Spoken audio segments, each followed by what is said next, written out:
மகான் 2 திரைப்படத்திற்கு வாய்ப்பு. விக்ரம் அவரது மகனான துருவ் விக்ரம் நடித்த படமான மகான் 2ஆம் பாகம் உருவாக இருப்பதாக தகவல் வெளியாகியுள்ளது. இயக்குனர் கார்த்திக் சுப்புராஜ் இயக்கத்தில் நடிகர்கள் விக்ரம், துருவ் விக்ரம், பாபி சிம்ஹா, சிம்ரன் உள்ளிட்ட பலரது நடிப்பில் கடந்த 2022ஆம் ஆண்டு ஓடிடியில் வெளியான திரைப்படம் மகான். இந்த படத்தின் வெற்றிக்கு பெரும் பக்கபலமாக இருந்தது இசையமைப்பாளர் சந்தோஷ் நாராயணனின் இசை.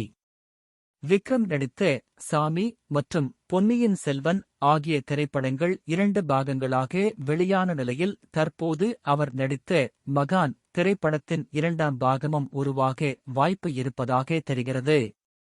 விக்ரம் நடித்த மகான் திரைப்படம் வெளியாகி சரியாக 2 ஆண்டுகள் முடிவடைந்ததை அடுத்து இது குறித்த போஸ்டர் ஒன்றை வெளியே தனது சமூக வலைதளத்தில் வெளியிட்டுள்ள விக்ரம் மகான் 2 என்று கேள்விக்குறியோடு பதிவு செய்துள்ளார்.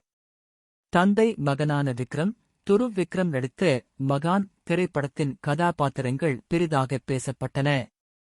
திரையரங்கில் வெளியாகியிருக்க வேண்டிய படம் என ரசிகர்கள் ஆதங்கம் தெரிவித்தனர்.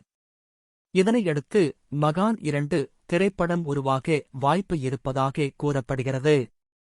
கார்த்திக் சுப்புராஜ் இயக்கத்தில் விக்ரம் மற்றும் துருவ் விக்ரம் இணைந்து நடித்த இந்த படத்தில் சிம்ரன், பாபி சிம்ஹா உள்பட பலர் நடித்திருந்தனர் என்பதும் சந்தோஷ் நாராயணன் இசையில் உருவான இந்த படம் நேரடியாக அமேசான் ஓடிடியில் வெளியானது என்பது குறிப்பிடத்தக்கது.